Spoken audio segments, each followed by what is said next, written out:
छत्तीसगढ़ के नौकरशाह, नेता, व्यापारी, कारोबारी, शायद कोई रसूखदार भी होगा जिनकी नींद ईडी वालों ने उड़ा दी है।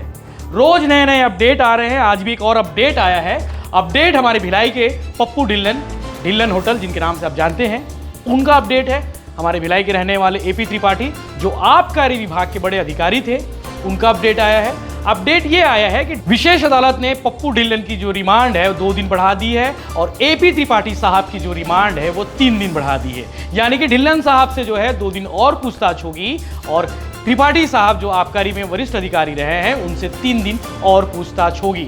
ईडी के जो वकील हैं उनका कहना है कि इनसे जो है कई पुख्ता तौर पे सबूत मिले हैं, तो आने वाले दिनों में इनसे कई तरह से पूछताछ होनी बाकी है। पूछताछ में बहुत सारे खुलासे होने को बाकी है।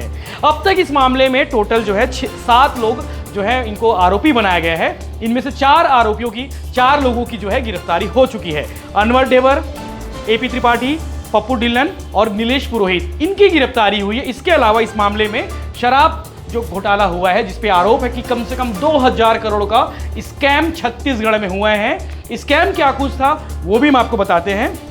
कमीशन के नाम पे स्कैम हुए हैं। जो शराब जो बेचे जाते थे उस पर कमीशन मांगा जाता था, जो लाइसेंस दिए जाते थे उस पर कमीशन मांगा जाता था। इसके अलावा देशी शराब पर भी जो प्रोडक्शन होता था उस पर भी बड़ा खेल होता था। यही नहीं, जो शराब की दुकानें जो छत्तीसगढ़ में संचालित हो रही है वहाँ पे ओवर रेट शराब बेची जाती थी, जिसका सीधा पैसा इन लोगों के पास जाता था। ऐसा ईडी के कागज में है, ईडी के लेटर में है, जिसको उन्होंने कोर्ट में पेश किया है। तो अब तक इस मामले में आप लोग बता चुके हैं कि ईडी की ओर से जो है 180 करोड़ रुपए की जो प्रॉपर्टी है वो जब्त की जा चुकी है।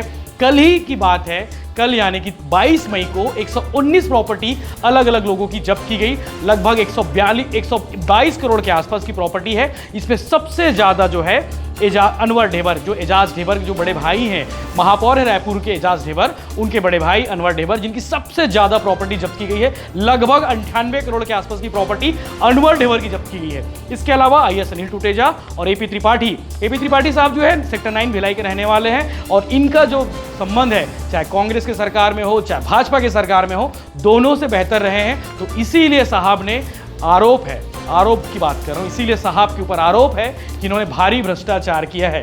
तो भ्रष्टाचार करने वालों की जो है नींद उड़ने वाली है।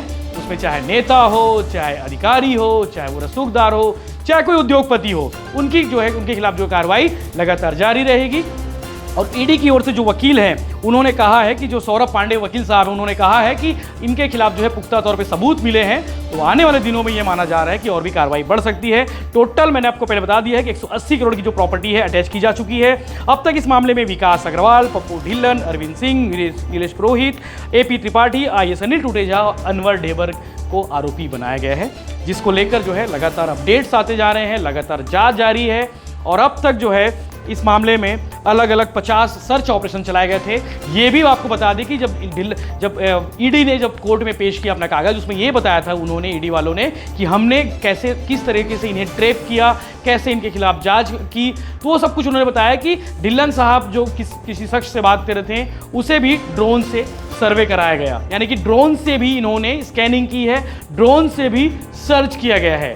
हालांकि आपको बता दें कि ढिल्लन का जो परिवार है शुरू से ही जो है शराब कारोबार से में संलिप्त रहा है, शुरू से जुड़ा रहा है। ढेबर का भी वही हाल है, ढेबर भी वही शराब कारोबार से जुड़े रहे हैं। तो आने वाले दिनों में अब जो भी अपडेट होगा हम आपको बताते रहेंगे। वकील साहब क्या कुछ कह रहे हैं ये वीडियो देखिए, और आज के एक्सक्लूसिव वीडियो देखिए कि आज जब उन्हें कोर्ट में पेश किया गया तो उनके एक्सप्रेशन कैसा था, उनका चेहरा कैसा था।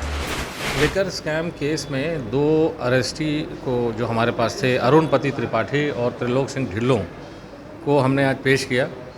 और माननीय विशेष न्यायालय से हमने त्रिलोक सिंह ढिल्लों की 2 दिन की और ईडी कस्टडी की मांग की है और अरुणपति त्रिपाठी की भी ईडी कस्टडी की मांग 3 दिन की है, जो कि माननीय न्यायालय ने हमें ग्रांट किया है।